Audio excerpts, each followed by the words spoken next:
El tema de esta mañana lleva por título Rechazo al Verbo encarnado.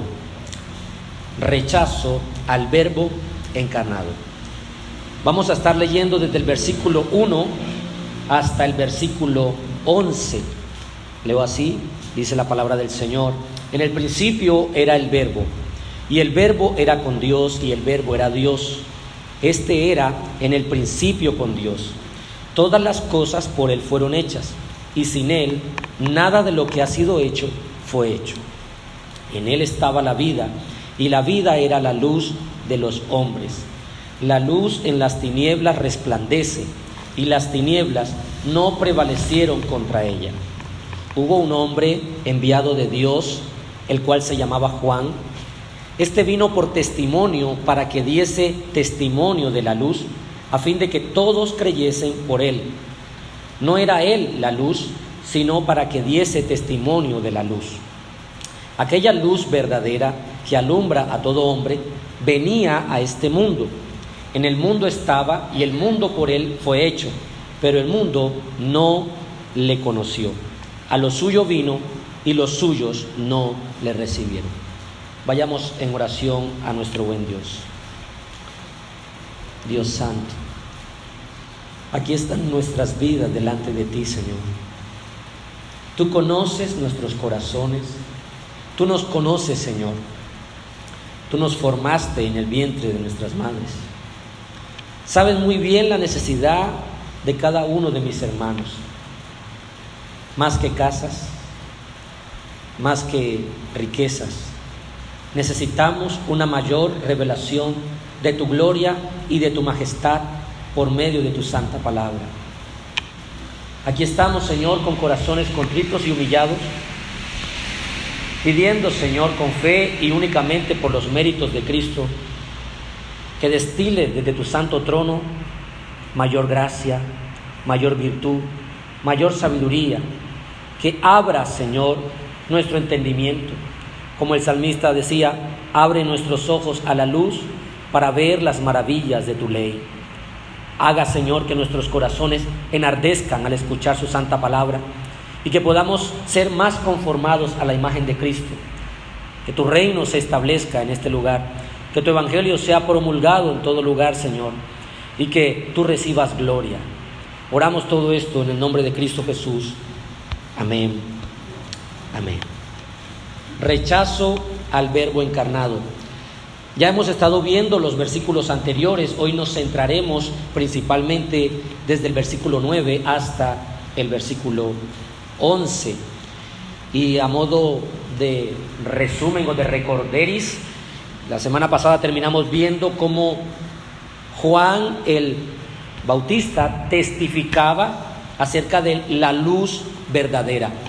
Hermanos, este es el principal ministerio de todos nosotros como hijos de Dios. No testificar de nosotros, sino testificar de Cristo Jesús. No apuntar la atención de los demás hacia nosotros, sino apuntarlos a Cristo. Sin embargo, ¿qué tenemos enfrente en esta mañana? Versículo 9. Aquella luz verdadera que alumbra a todo hombre venía a este mundo.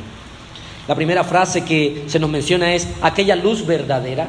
Nos puede generar alguna especie de duda, porque viene hablando de alguien que era un testigo, de un mensajero que prepararía el camino. De repente retoma la frase luz verdadera y nos hace recordar lo que vemos en el versículo 4. Juan 1:4 dice, en él estaba la vida, en el Verbo, y la vida era la luz de los hombres. 5. La luz en las tinieblas resplandece, y las tinieblas no prevalecieron contra ella.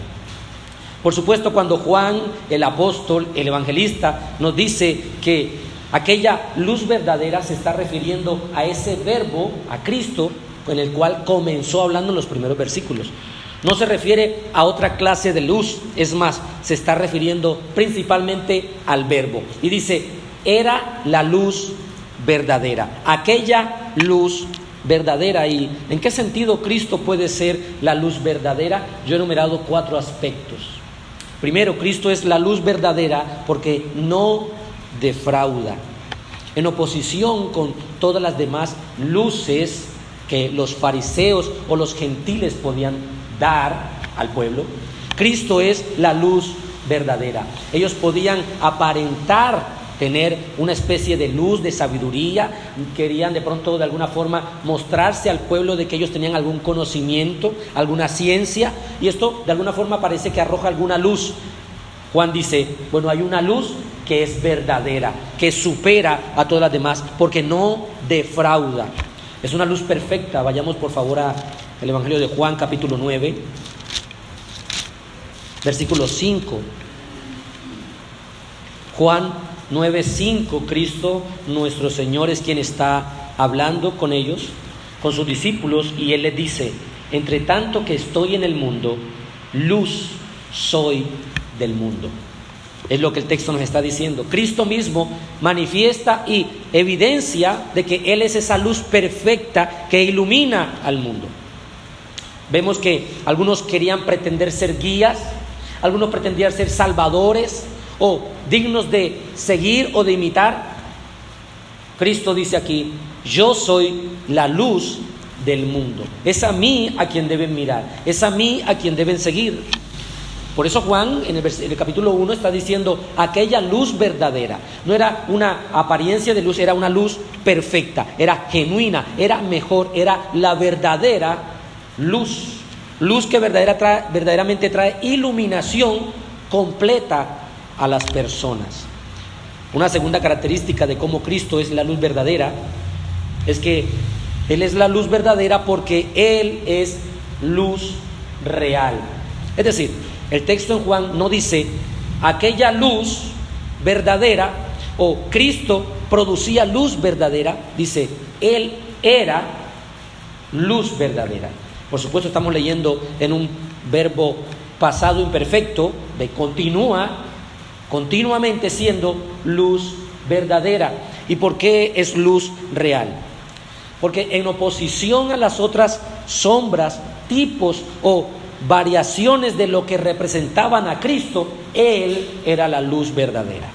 Si usted es un lector de las Escrituras, usted sabe que en el Antiguo Testamento habían elementos, tipos, sombras, que se celebraban, que se hacían, que manifestaban, que apuntaban a la luz verdadera, que apuntaban al que había de venir, que apuntaban a Cristo.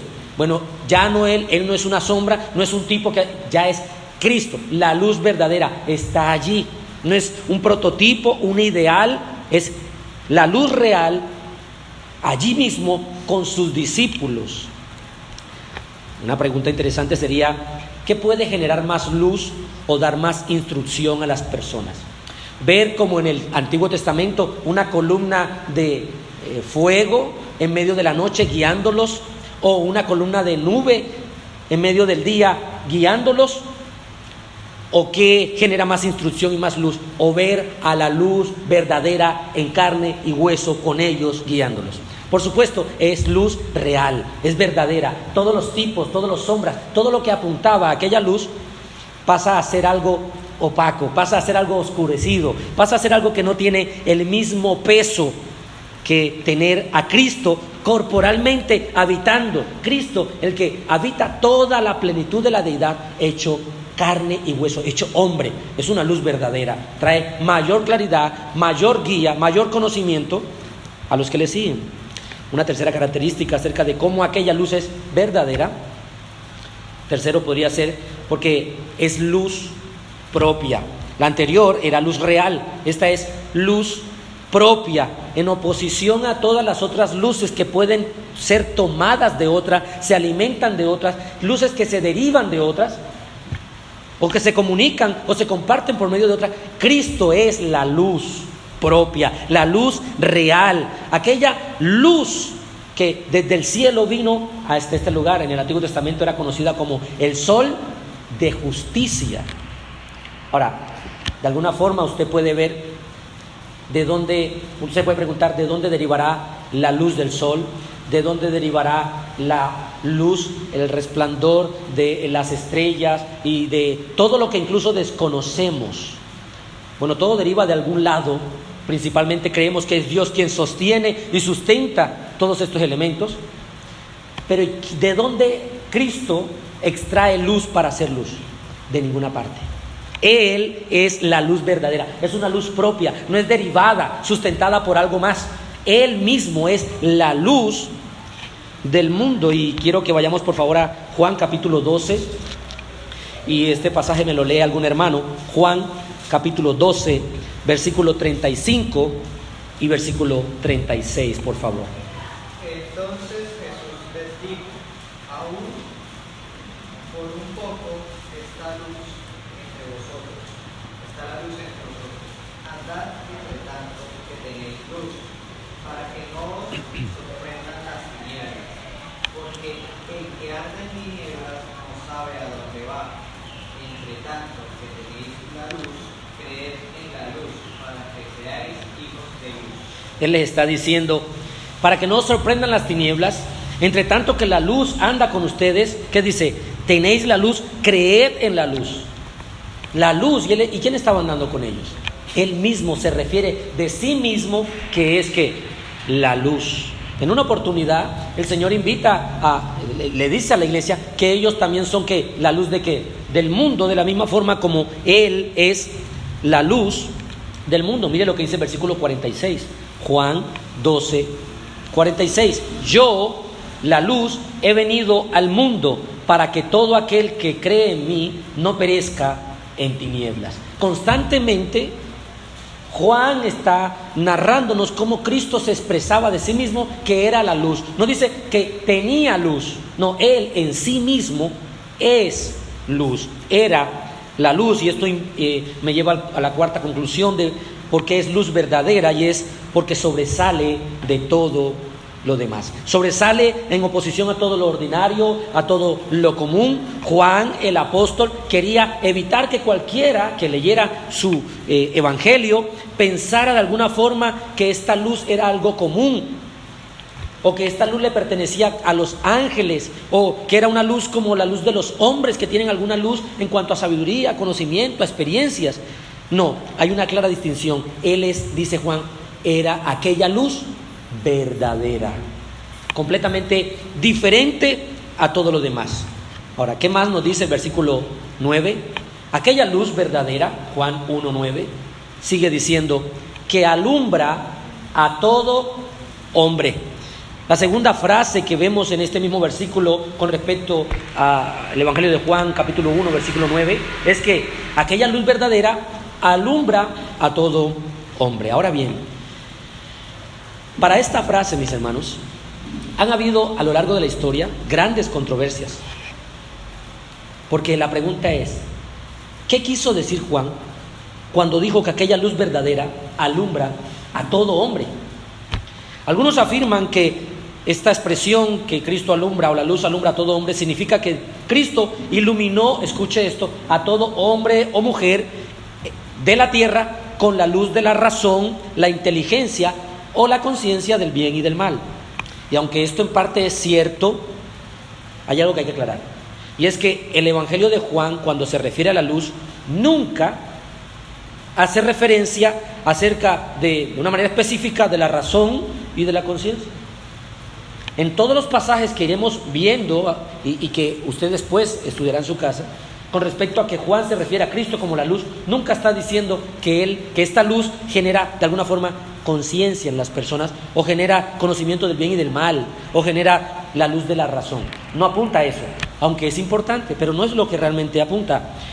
¿Qué pensaban otras personas? Escuche que esta frase, que alumbra a todo hombre, que se refiere a que Cristo ilumina a cada hombre y mujer de la tierra con una luz interior, escuche esto, de gracia suficiente para salvarle solo con que la utilicen. Esta es una afirmación que estuvo en algún tiempo reinando, ¿no? Y apuntaba que Dios de alguna forma, cuando dice en este texto que alumbra a todo hombre, depositó gracia en la persona, en todo ser humano, hombre o mujer, para que por sí misma de alguna forma pueda ser salvo, solamente debe utilizarlo. Y esta teoría es peligrosa. Es peligrosa porque contradice, primero, muchísimos textos de la Escritura. Segundo, nos apunta al pelagianismo, que apunta de que hay algo bueno en nosotros que nos da la capacidad o facultad para nosotros ir al Señor sin que el Señor ejerza alguna cosa sobre nosotros para moldear nuestra naturaleza. Y eso es antibíblico. No creemos tal cosa. Otros, incluso algunos padres de la iglesia, como Crisóstomo, creía que esta frase significaba que la luz de Cristo brilla lo suficiente para la salvación de la humanidad. Y cuando dice a todo hombre, él dice, se refiere a tanto judíos como a gentiles. Y que la mayoría no ve esta luz porque están cegados por el pecado. Pero él apuntaba a Crisóstomo a que esta luz, este alumbramiento, es a toda la humanidad en ese sentido.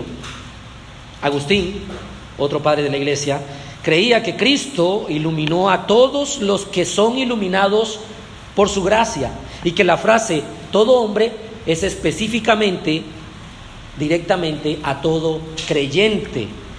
La verdad que hay muchas posiciones, hermanos, y me llamó mucho la atención porque al estudiar esto no pensé que me iba a encontrar con tal sorpresa.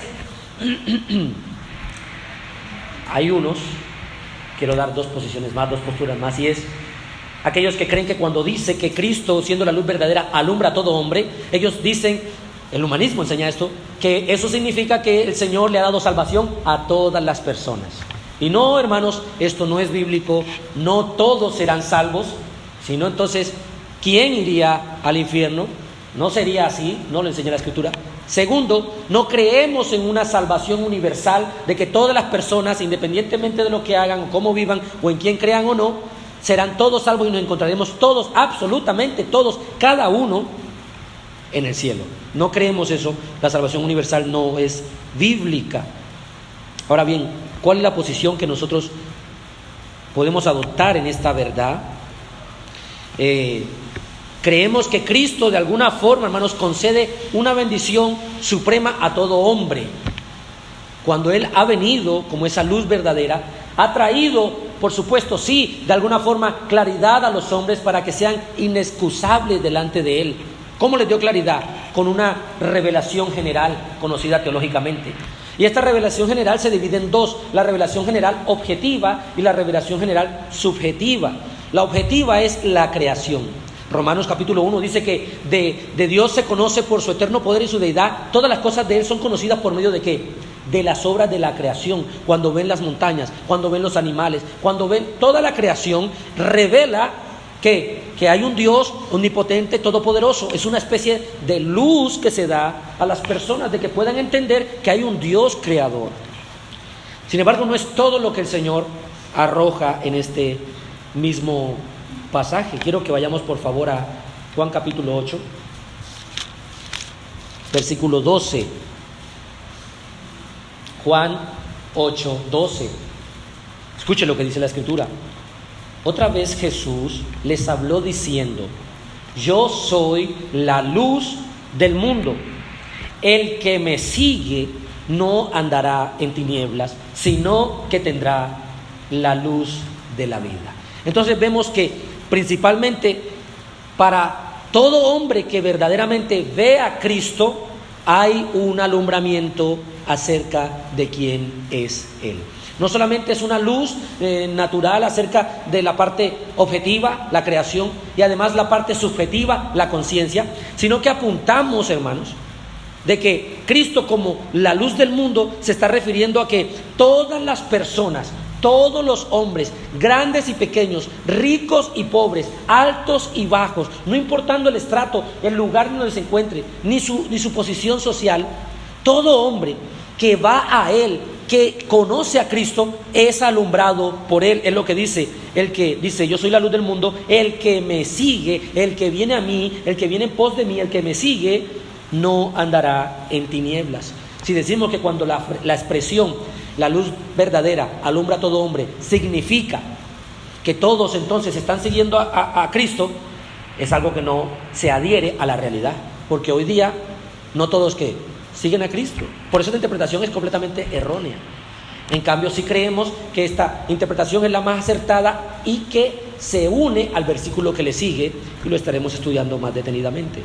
¿Qué concluimos entonces? Que Cristo es la única luz para todo hombre. Por eso él dice, Cristo, la luz verdadera, alumbra a todo hombre. Un ejemplo de esos puede ser el que utilizó Agustín, era de que en un lugar en el que solamente hay un profesor, las personas van a decir, él es el profesor de todos. Aunque muchos de esos todos no estudien en ese colegio en el que solamente hay un profesor, todo el pueblo puede decir, sí, él es el profesor de todos. ¿Por qué razón? Porque es el único que profesor. Es una analogía interesante. De la misma forma podríamos decir que Cristo alumbra a todos los hombres en ese sentido. ¿En qué? En que por supuesto ilumina sus conciencias en cierta forma, no para que todos sean salvos, sino para que tengan la luz de la razón viendo la creación. Segundo, la luz en sus propias conciencias, pero para que le sigan, y estamos hablando en el ámbito salvífico, es decir, para que sean salvos, definitivamente tienen que ser alumbrados únicamente por Cristo y nadie más. Y esto nos lo da la razón. Uno sentándose a meditar mientras come un alimento dice, oh, qué gran pecador que soy, necesito arrepentirme. No, ninguna persona puede llegar a ese tipo de razonamiento a menos de que Cristo, la luz que alumbra verdaderamente a los hombres, pueda alumbrar su entendimiento. Un comentario de John MacArthur con respecto a este pasaje dice, toda persona que verdaderamente es alumbrada, toda persona que ve realidad espiritual, que ve el mundo sobrenatural de la manera en la que realmente es, toda persona que es genuinamente alumbrada de manera salvadora, es alumbrada porque él ha visto la luz de Cristo. Otro comentarista, se llama Samuel Pérez Millos, de este mismo pasaje dice, Cristo ilumina a todo aquel que oye el Evangelio. Y escuchen muy bien esto. Cristo ilumina a todo aquel que oye el Evangelio, impartiéndole por su espíritu el grado de comprensión suficiente de los aspectos espirituales del mensaje, de modo que puedan ser salvos todos aquellos a quienes llegue el mensaje de salvación. Sin embargo, muchos de ellos, a pesar de la luz, prefieren las tinieblas y no responderán con fe y no serán salvos. Pero otros, bajo la influencia de la gracia soberana y salvadora de Dios, reciben el mensaje de la convicción de pecado necesaria y depositando fe que el Espíritu genera en ellos, en Cristo, son salvos. Y para tratar de fundamentar este texto, vayamos a Juan 3, versículo 19. Juan en el capítulo 3, versículo 19, la Escritura dice, y esta es la condenación, que la luz vino al mundo, y los hombres amaron más las tinieblas que la luz, porque sus obras eran malas. Entonces vemos que Cristo, por supuesto, es la luz del mundo. Cristo es la luz que alumbra a todos los hombres, porque solamente en Él y nada más que en Él podemos encontrar salvación. Todos los hombres, todas las personas, en todo lugar, no importa el sitio. Ya no solamente se refiere a los judíos, sino a toda clase de personas. Al anciano, al joven, al adulto, al niño, al grande, a todos los hombres. Cristo alumbra a estas personas. Ninguno de ellos puede decir que su alumbramiento, su conocimiento acerca de las cuestiones espirituales, su salvación viene o deriva de sí mismo, sino que él va a decir que deriva de aquel que es la luz verdadera, quien lo alumbró a él, aun cuando era indigno. Por esta razón Cristo alumbra ¿qué? A todos los hombres sin ninguna distinción. ¿Qué más nos dice ese capítulo 1? Aquella luz verdadera que alumbra a todo hombre venía a este mundo. No solamente nos dice que era una luz verdadera que alumbra a todos los hombres, sino que dice venía a este mundo. Y esto era cumplimiento de aquellas palabras proféticas que constantemente estaban siendo emitidas en el Antiguo Testamento. Hay suficientes textos, no los vamos a abordar hoy, que se llaman o conocidas como profecías mesiánicas, que apuntaban a la venida de aquel precioso y poderoso Mesías. Sin embargo, en cuanto a que la luz viniera a este mundo material, mire lo que dice en Juan capítulo 9, en el versículo 39. Juan capítulo 9, en el versículo 39, dijo Jesús: para juicio he venido yo a este mundo, para que los que no ven, vean, y los que ven sean cegados. Él está diciendo: yo, la luz, he venido al mundo para que todo aquel que cree en mí no viva más en tinieblas. Yo, la luz del mundo, he venido. La expresión a la que estamos queriendo enfatizar, esa es la frase que Juan dijo: venía a este mundo. Jesús dijo: he venido. La luz ha venido a este mundo. ¿Qué es lo que queremos decir? Usted no vino a este mundo. Yo no vine a este mundo.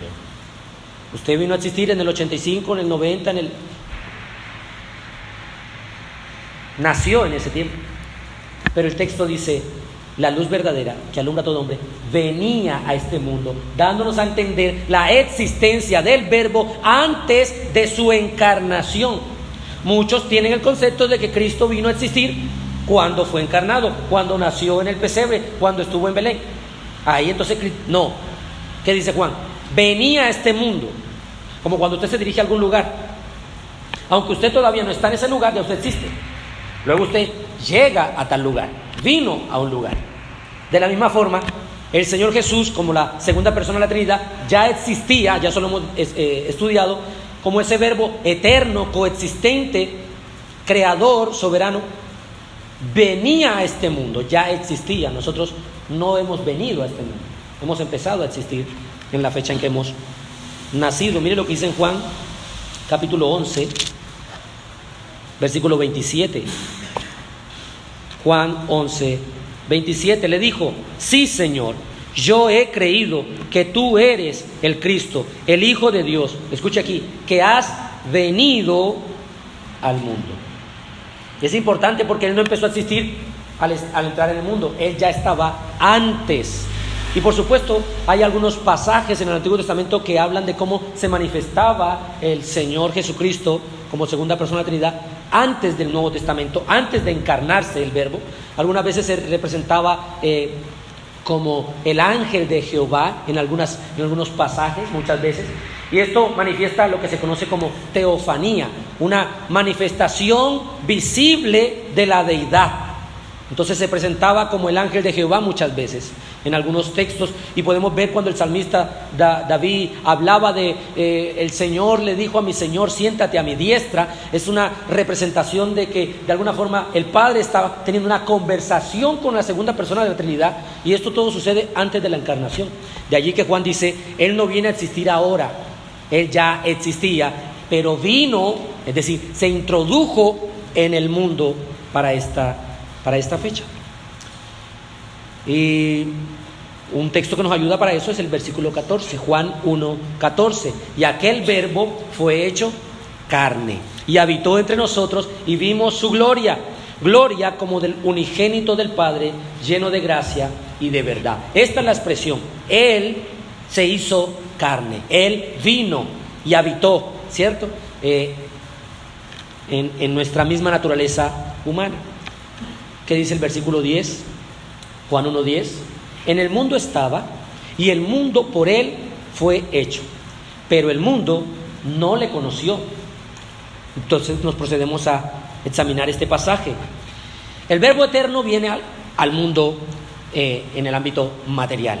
Aquel que es espíritu, aquel que llena los cielos y la tierra, aquel que creó toda la existencia, todo lo que vemos, viene a este mundo. Y si usted es un observador, usted va a analizar que en ese versículo se expresa 3 veces la palabra mundo.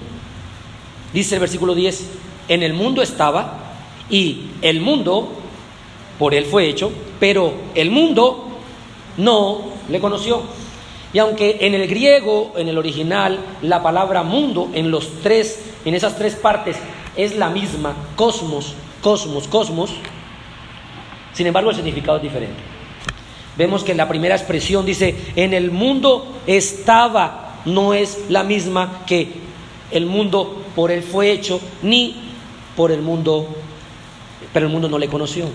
La primera expresión de mundo aquí, y antes de introducir, Juan utiliza esta expresión 185 veces. Escuche esto: en el evangelio que estamos estudiando, Juan utiliza la expresión mundo 78 veces en este evangelio de Juan. En las cartas que él tiene, primera, segunda y tercera de Juan, sus epístolas, nombra la palabra mundo 24 veces.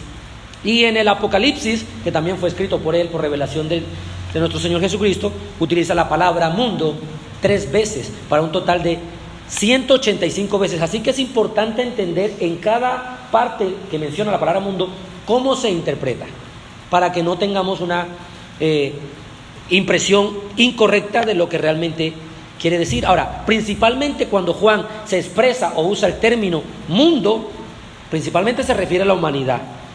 Pero en este sentido vamos a notar algunos detalles. Por ejemplo, primera frase, en el mundo estaba. ¿A qué mundo se refiere? Por supuesto, a las calles, ¿no?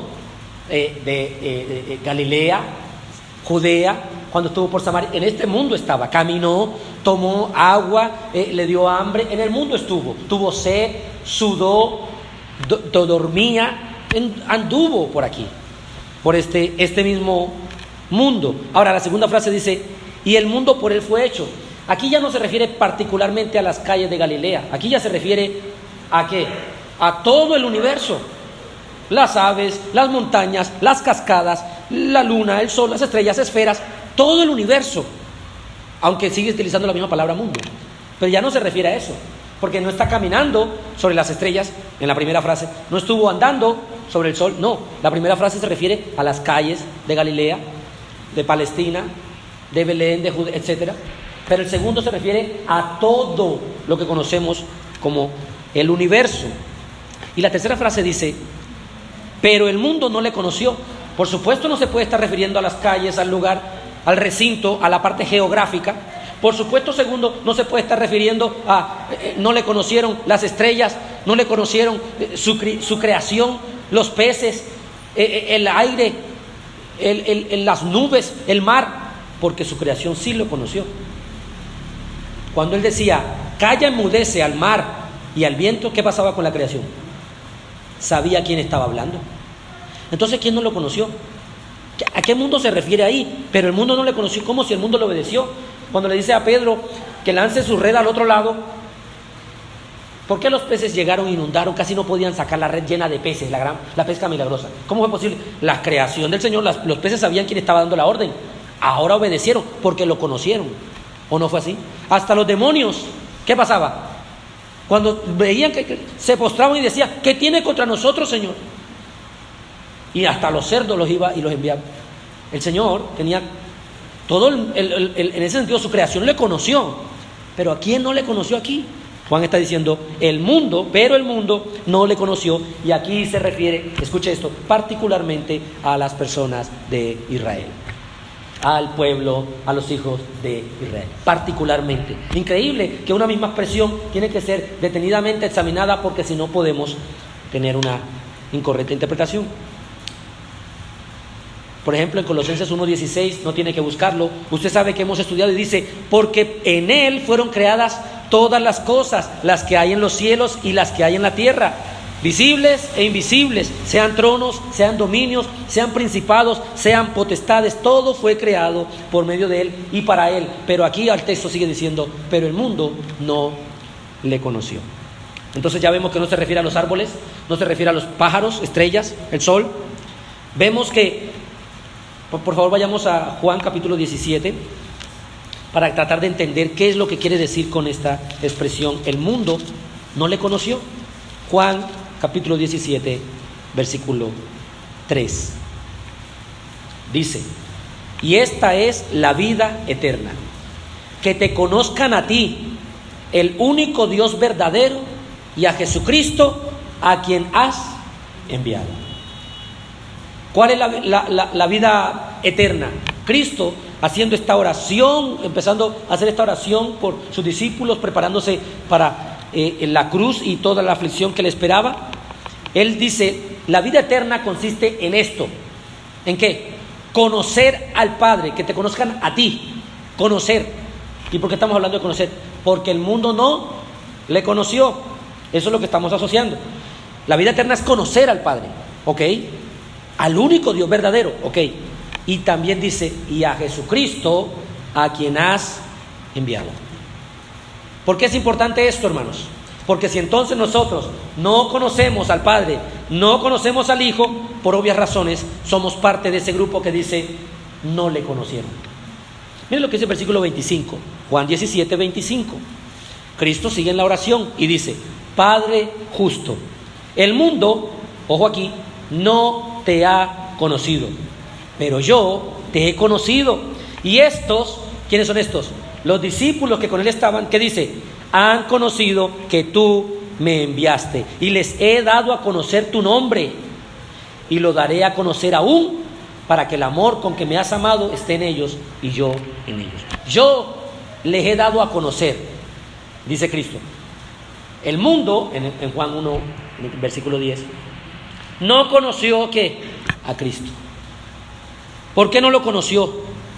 ¿Por qué no le identificaron? Si todas las promesas a los judíos estaban hechas en los patriarcas, los pactos, la ley, ¿a quién se le dieron? Al pueblo de Israel. Habían abundantes y suficientes promesas y pruebas indubitables de que había de venir aquel escogido, Mesías, ungido por Dios, y cuando vino, no lo conocieron. Ahora, no es un conocimiento meramente intelectual. Mire lo que dice en 1 Corintios 1:21. Algunas personas quieren creer que teniendo un conocimiento teórico de Cristo, eso es suficiente, eso es conocerle. No es un conocimiento de sabiduría humana. 1 Corintios 1:21 dice: pues ya que en la sabiduría de Dios el mundo no conoció ¿a quién? A Dios mediante la sabiduría, agradó a Dios salvar a los creyentes por la locura de la predicación. El mundo en su sabiduría no puede conocer a Dios. No conoció a Cristo y no puede conocerlo. En su sabiduría humana, en su conocimiento, en su inteligencia, no puede conocer a Dios. Y esto le agradó a Dios, dice el texto. Agradó a Dios, ¿qué? Versículo 21. Agradó a Dios salvar a los creyentes por la locura de la predicación.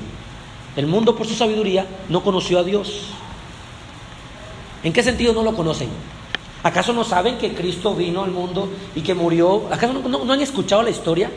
Cuando usted habla con sus amigos en el trabajo, si usted les pregunta de Jesús, del que murió en la cruz, ¿usted cree que ellos no saben? ¿No tienen alguna pequeña referencia? De pronto en algunos países no. Pero aquí, en el país en el que vivimos, ¿usted cree que no tiene una idea? Por supuesto que tiene una idea. Pero entonces, ¿qué se refiere con no conocer? Esa palabra conocer envuelve muchísimas cosas. Porque de conocer es un conocimiento teórico. Yo sé que existió. Estamos en el 2024 después de Cristo. La gente tiene filosóficamente, históricamente. Pero no es ese el conocimiento. Es un conocimiento, y presta atención, escuche esto, en un sentido afectivo. En un sentido de comunión. Ellos no conocieron en ese sentido al Señor. Ellos no tenían ningún deseo por el Señor, ningún anhelo por el Señor, ninguna pasión con el Señor, ningún vínculo. No querían establecer ninguna relación con Cristo. Ellos lo rechazaron. No quieren tener comunión con Él, no quieren saber de Él. ¿Qué hicieron con Él al final? Lo rechazaron. ¿Y cómo se evidenció esto? Lo crucificaron. Ellos no querían tener tiempo con Él, no querían pasar tiempo a solas con Él. Es más, prohibían que se acercaran a Él y le impedían a la gente que se congregara a escuchar sus enseñanzas. Ellos no tenían ningún aprecio a Cristo, sino que lo aborrecieron. Miren lo que dice en Juan, capítulo 15, en el versículo 18 y 19.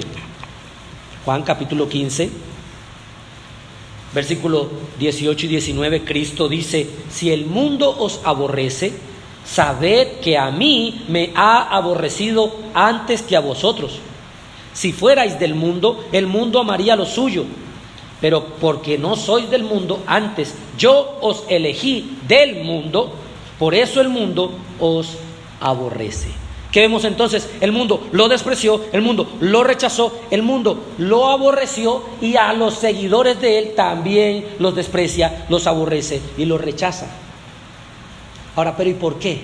¿Por qué este mundo que dice Juan no le conoció en ese sentido afectivo, en un sentido de interés, de amor, de tener un vínculo con Cristo? ¿Por qué?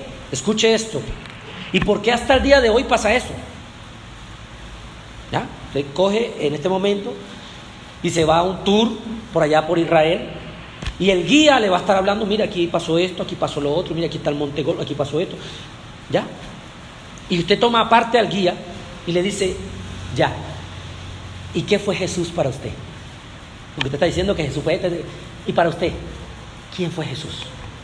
Ah, no, él fue un gran hombre, fue un profeta, fue un gran líder, un guía, un rabí, un maestro. Pero seguimos esperando al Mesías. Esa es la expresión de ellos, no lo que conocen. ¿Pero por qué? Sigue siendo la pregunta, escuche esto. Porque ellos esperaban un rey resplandeciente que viniera con gloria, que viniera con pompa, que viniera con lujos, con carruaje, a aplastar la subyugación bajo la cual estaban. Ellos estaban esperando un rey que victorioso, glorioso, no alguien que nace en un pesebre, no alguien que está en una especie de establo. Ellos esperaban que si iba a haber un mensajero que preparara el camino, tenía que ser un mensajero bien vestido, bien organizado, con un carruaje real, anunciando, viene el rey, viene el rey. ¿Y cuál fue el mensajero? Juan el Bautista, un hombre que vestía con pelo de camello, un hombre que se alimentaba del desierto, un hombre que su vestimenta era reprochable, incluso para el día de hoy muchos dirían, uy, no, pero yo no me vestiría jamás nunca así. Ese no puede ser el mensajero. Y este es un rey, ese no puede ser el rey.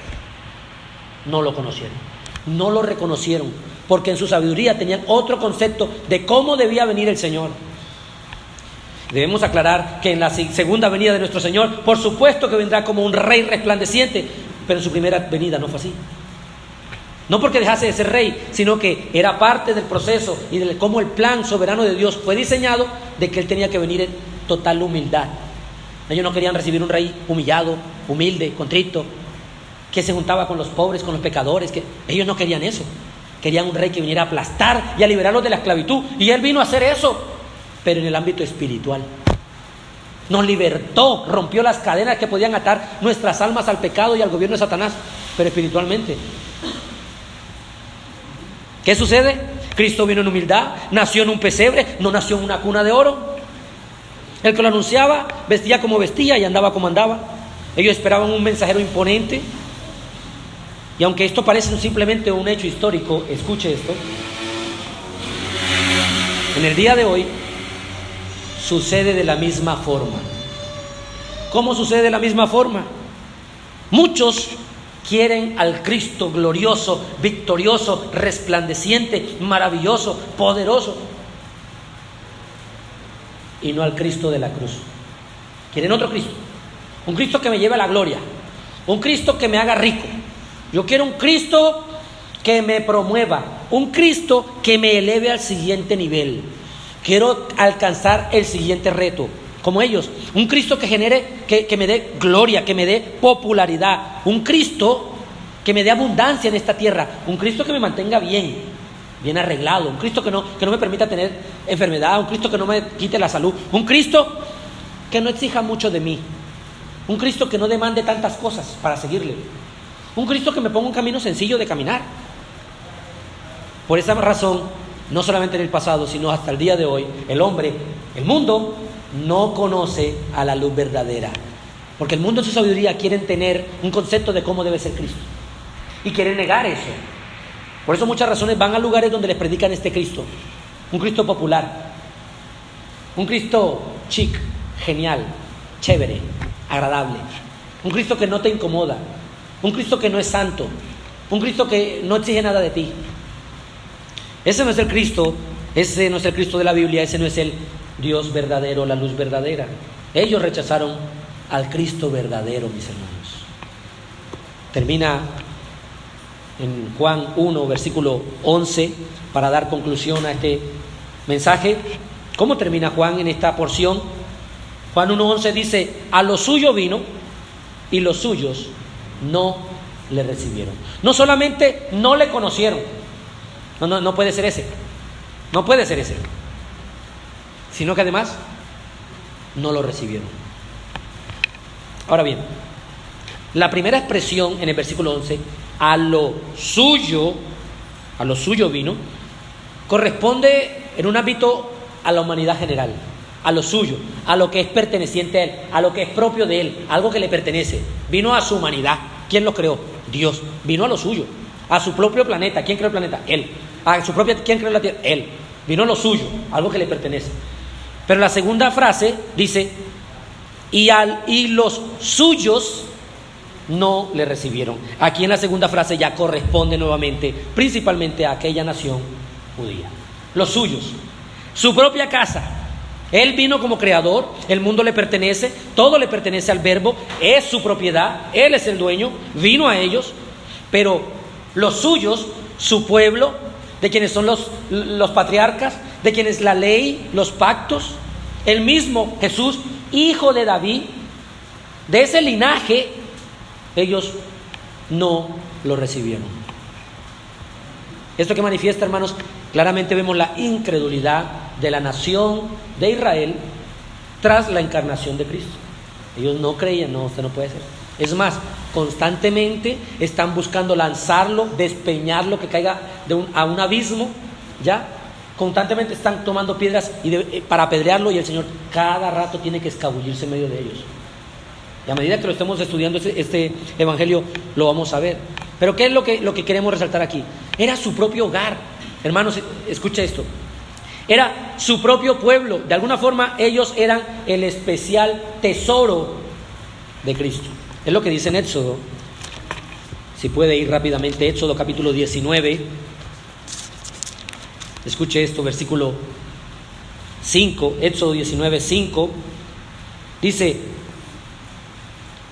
ahora pues, si diereis oído a mi voz y guardareis mi pacto, vosotros seréis mi especial tesoro sobre todos los pueblos, porque mía es toda la tierra. Él le estaba diciendo al pueblo de Israel: si ustedes que oyen mi voz y guardan mi pacto, ustedes son mi especial tesoro. Qué bonita esa expresión, hermano.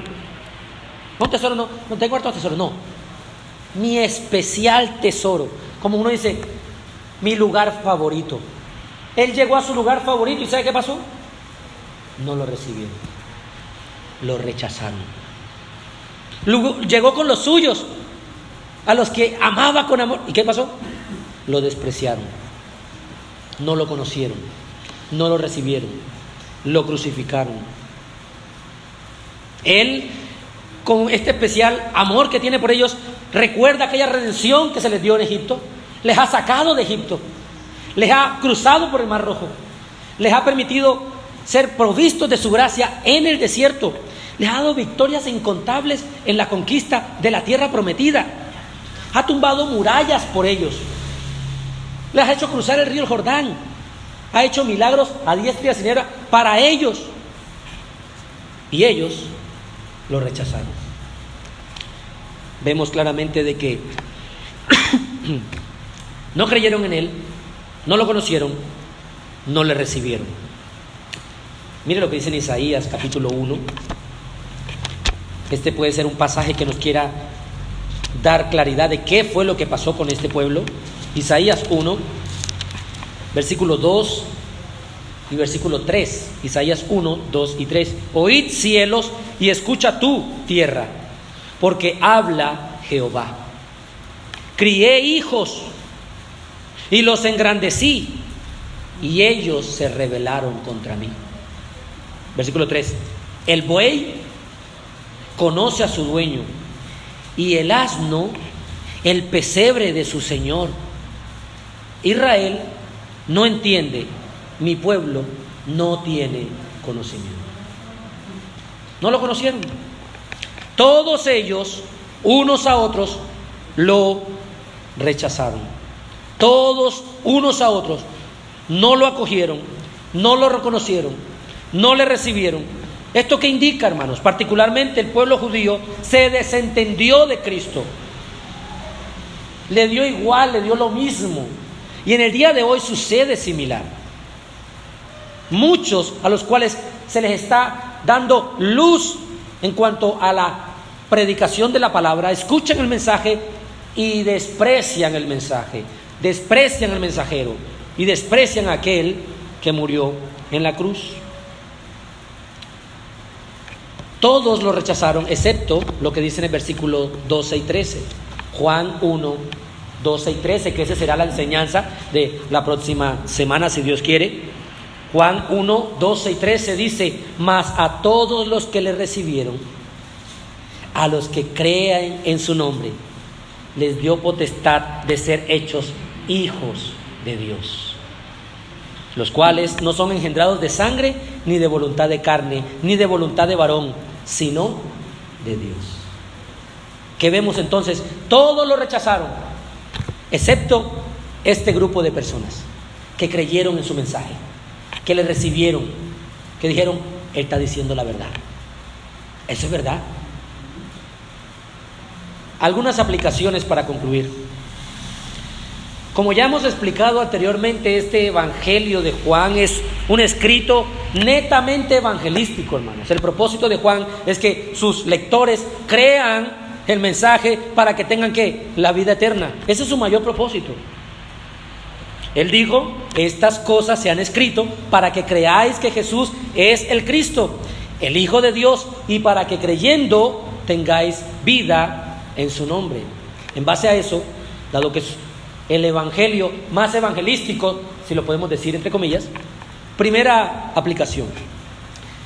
Este texto que hemos estudiado nos narra que la humanidad está caída, desde la caída, ha vivido sumergido en tinieblas, que solamente Cristo es la luz verdadera, y que en el momento de mayor oscuridad absoluta, aún sin nosotros hacer algunos nombramientos de cómo estaba en el ámbito moral aquel tiempo el planeta Tierra, que era una locura, sin embargo, aún en su peor momento de oscuridad absoluta, Cristo, la luz verdadera, vino a este mundo para alumbrar a los hombres. Jesucristo entonces es la única luz verdadera que alumbra, escuche, a todo hombre. No podemos encontrar luz lejos, aparte o fuera de Cristo. La pregunta entonces es: ¿Cristo ha alumbrado verdaderamente mi vida? Es decir, ¿sigo yo viviendo en tinieblas o vivo en luz? Los rayos del sol de justicia, que es Cristo, ¿realmente han destruido todas las tinieblas en las que me encontraba? ¿O yo sigo viviendo en tinieblas? ¿Realmente ha resplandecido Cristo en mi corazón por medio de su Espíritu Santo? ¿O yo digo que estoy en luz, pero ando a oscuras? Cristo, que es la luz del mundo, ¿ha disipado mi oscuridad? ¿Vivo como un hijo de luz? Que es lo que el texto nos dice.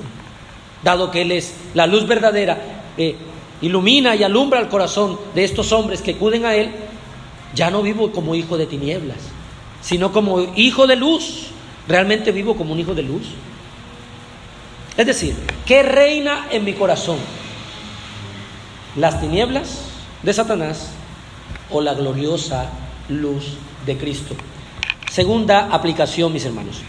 También hemos visto en el texto de hoy que se nos dice que el mundo no le conoció. Y esto genera una pregunta muy importante para todos los que están aquí. Para aquellos que llevan años en el Evangelio, aquellos que consideran que están bien, y para aquellos que consideran que están mal, para aquellos que fueron criados en el Evangelio y aquellos que no, aquellos que vinieron a conocer de Cristo después del tiempo, aquellos que conocieron desde muy jóvenes. Esto es importante. El mundo no le conoció. La pregunta entonces es: ¿conoces a Cristo? La pregunta no es: ¿conoces los himnos de la iglesia? La pregunta sigue siendo: ellos no lo conocieron. ¿Yo conozco a Cristo? Pastor, yo conozco la liturgia de la iglesia, el culto, el orden del culto. Conozco el asiento en el que me hago siempre cada reunión. Conozco a los hermanos, conozco las alabanzas, conozco la fecha del bautismo. Pastor, conozco las doctrinas reformadas, las más importantes, las más prominentes. Tengo conocimiento de todos los catecismos y los credos, todas las confesiones de fe. No es eso la pregunta. La pregunta es: ¿conoces a Cristo, hermano, hermana, amigo? Cristo dijo: y esta es la vida eterna. Lo leímos, Juan 17:3, que te conozcan a ti, el único Dios verdadero y a Jesucristo a quien has enviado. No puedo conocer al Padre si no conozco a su Hijo, porque todo lo que el Padre quiso revelar, lo ha revelado por medio de su Hijo, y su Hijo lo dejó plasmado ¿en la qué? En las Santas Escrituras. Ahora, ¿cómo puedo conocer si es que no le conozco, pastor? Bueno, ¿cómo conoce usted a una persona? Digamos, a un deportista. ¿Cómo funciona? No solamente tiene que saber algunos artículos de noticias acerca de sus puntajes o sus logros, sus éxitos. No solamente debe memorizar algunas estadísticas de ese deportista para que usted diga, lo conozco. No solamente debería investigar la talla de su zapato incluso, o coleccionar sus recuerdos. No. Para que uno realmente conozca, en este ejemplo, a un deportista, tiene que ver mucho más que ver videos de esta persona practicando el deporte. Y es que usted tendría que tener una relación con este deportista, con este atleta. Usted debería tener tiempo, pasar tiempo junto con esta persona, hablar, conversar, indagar, profundizar en qué le agrada, qué le desagrada, cuáles son sus cosas favoritas, sus alimentos, sus deseos, sus metas, su propósito, qué anhelos tiene, cuáles son sus sueños. Eso requiere mucho tiempo, conocer. ¿Cómo conoce usted a su esposo o a su esposa? Pasando tiempo con esta persona, a solas, hablando, dialogando, preguntando, indagando. No llega por una especie de revelación en un sentido místico de que ya yo sé qué le agrada, qué no le agrada, y esta persona me pone una cara y yo debo entender qué es lo que significa. No. Cuando voy conociendo, sé qué significa su mirada, sé qué significa esa señal con los ojos, con la mano. ¿Cuándo? Cuando la conozco. Entonces, cuando alguien conoce a Jesús, en base a esa analogía, por supuesto se evidencia ¿cómo? Que pasa tiempo a solas con Cristo, que esta persona constantemente conversa con regularidad con su Señor. Esta persona procura constantemente descubrir qué le agrada a su Señor. Esta persona quiere saber qué le desagrada, cuál es el plan de su Señor, cómo fue que llegó la salvación. Esta persona le gusta orar, porque orando conversa con aquel quien es su Salvador, su Señor, Cristo. Esta persona le gusta leer la palabra porque en ella va a conocer a su Señor, que le agrada, cómo es, cómo vivió. Esta persona que conoce a Cristo le gusta cantar himnos, le gusta congregarse, pero sobre todo quiere vivir siguiendo las enseñanzas, los mandamientos, las ordenanzas de Cristo, seguir las pisadas de Cristo. Ahora, ¿por qué esto es importante hoy?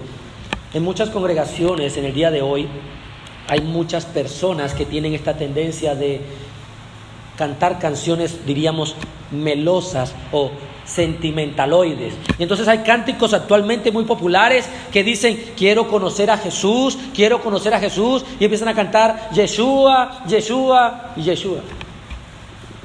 Y quiero conocer a Jesús. Y pasan horas cantando esta frase. Terminan de cantar y no se sientan a leer la Biblia. Yo pregunto, ¿y cómo vas a conocerlo? Si Él dijo, escudriñad las Escrituras, porque ellas son las que dan testimonio de mí. Miren lo absurdo que es esto, hermanos. Muchas personas pueden estar muchas horas y horas y horas y horas cantando y diciendo, uy, estamos conociendo al Señor, cuando la Biblia enseña lo contrario. Y la luz de la experiencia enseña lo contrario. Imagínese que usted fuera a su casa y usted llevara su guitarra y usted le canta serenata a su cónyuge, su esposo, su esposa, y usted le canta, y le canta, y le canta. Yo te quiero conocer, oye, te quiero conocer, quiero conocerte, yo quisiera conocerte, oh, si yo te pudiera conocer, cuán gozo me daría conocerte, quiero conocer. ¿Qué le va a decir la persona? Bueno, pero pregunta cosas de mí para que sepa qué es lo que quiere o no. ¿Cómo me vas a conocer solo cantándome? Y horas cantándome, ¿qué quieres conocerme? ¿Qué quieres? Pero hablemos entonces, vamos a salir un momentico, caminemos juntos, vamos, conversemos, conóceme. Hay muchos cristianos que entonces creen que solo cantando melodías melosas y sentimentales, quiero conocer a Jesús. De esa forma no se conoce a Cristo. De esa forma, hermanos, manifiesta una real ignorancia. ¿Quieres conocer a Cristo? Si usted se encuentra con una de esas personas, dígale con claridad, hermano, ¿quiere conocer a Jesús? Sí, quiero conocer a Jesús. Ok, ve y cómprate una Biblia, enciérrate en tu cuarto, dobla tus rodillas, ponte a orar y lee tu Biblia. Entonces vas a conocer a No, yo quiero conocer a Jesús. Pastor, hay una nueva película en la que habla está bien, mira la película, no pasa nada. Pero quieres conocer a Cristo, no lo vas a conocer en la película.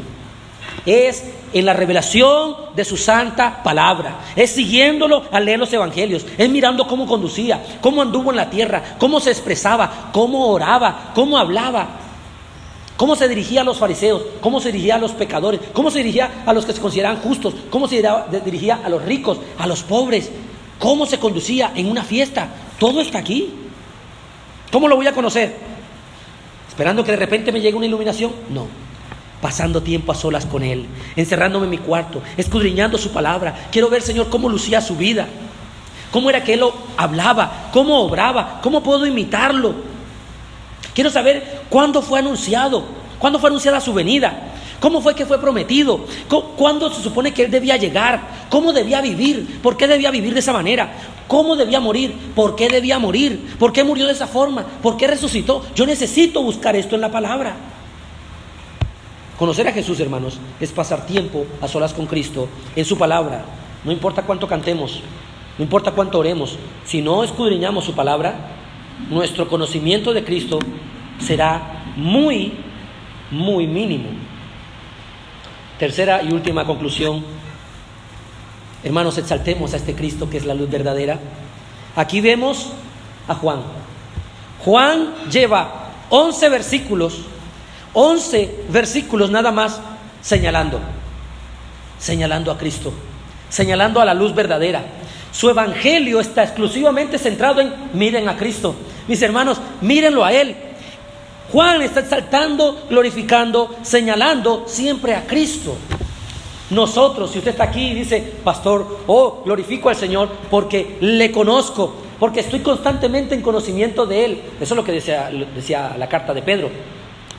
Creced en la gracia y en el conocimiento de Cristo Jesús nuestro Señor.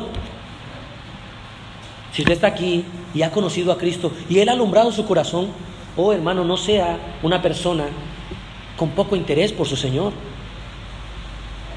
Su amor por Él se evidenciará en su deseo de conocerlo para agradarle. Entonces exaltemos a este Cristo que es eterno. ¿Cómo lo menciona Juan? En el principio era el Verbo, es eterno. Y el Verbo era con Dios, es coexistente con Dios. Y el Verbo era Dios, manifiesta su deidad. Y todas las cosas por él fueron. Juan está diciendo, Él es el Creador, Él es Dios, Él es eterno, Él es excelso, Él es sublime, Él es la luz, Él es la vida, la luz verdadera. Él exalta constantemente a Cristo. Si usted ha sido alumbrado, entonces debemos hacer esto, que exaltemos a Cristo, que los demás puedan ver en nosotros que verdaderamente hemos creído en este Cristo, en el Cristo verdadero, la luz verdadera, el verdadero Dios hecho hombre que ha resplandecido en nuestros corazones para la honra y gloria del Padre. Agradezcamos al Señor en oración por este tiempo. Alaba y exalta a Dios, hermano.